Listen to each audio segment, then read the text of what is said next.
और मैं यहां पर यह भी चर्चा करना चाहूंगा कि मानसरोवर जाने वालों के लिए एक सुविधा भारत सरकार ने प्रदान कराई है।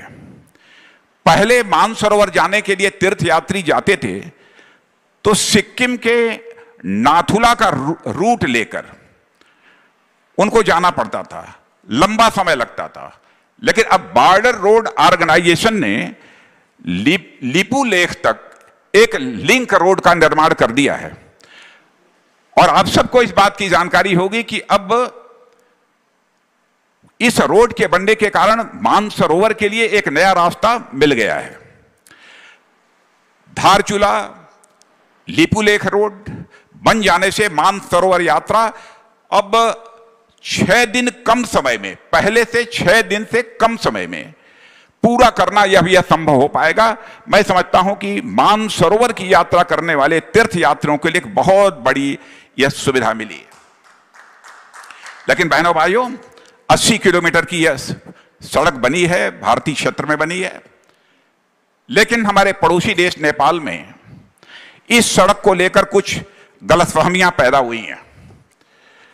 लेकिन मैं कहना चाहता हूं कि नेपाल का जहां तक प्रश्न है, नेपाल के साथ हमारे केवल सामाजिक, भौगोलिक और ऐतिहासिक रिश्ते ही नहीं हैं, सांस्कृतिक रिश्ते ही नहीं हैं, बल्कि नेपाल के साथ हमारे आध्यात्मिक रिश्ते भी हैं। इस हकीकत को भारत कभी भूल नहीं सकता है। बाबा पशुपतिनाथ को हम कैसे भूल सकते हैं?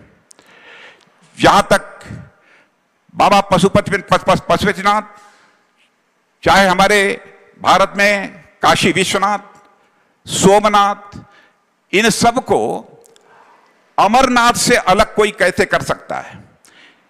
यह संबंध तो इस लोक का नहीं है, बल्कि यह मानता हूं कि यह संबंध दूसरे लोक का है, जो चाह कर भी कोई इसे बदल नहीं सकता है, ऐसा मेरा पूरा विश्वास है।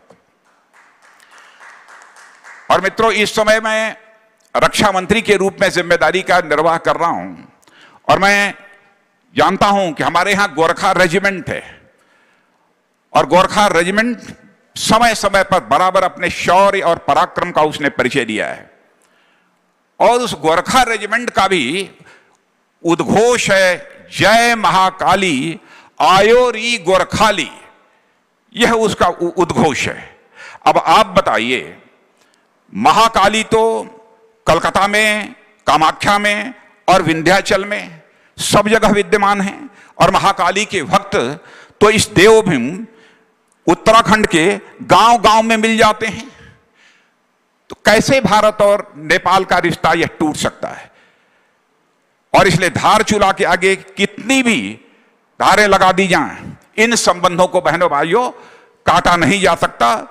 मैं यह मानकर चलता हूं, भारत और नेपाल के बीच का जो रिश्ता है यह कोई सामान्य रिश्ता नहीं है। भारत और नेपाल के बीच का रिश्ता तो मेरे बहनों भाइयों, यह रोटी और बेटी का हमारा यह रिश्ता है।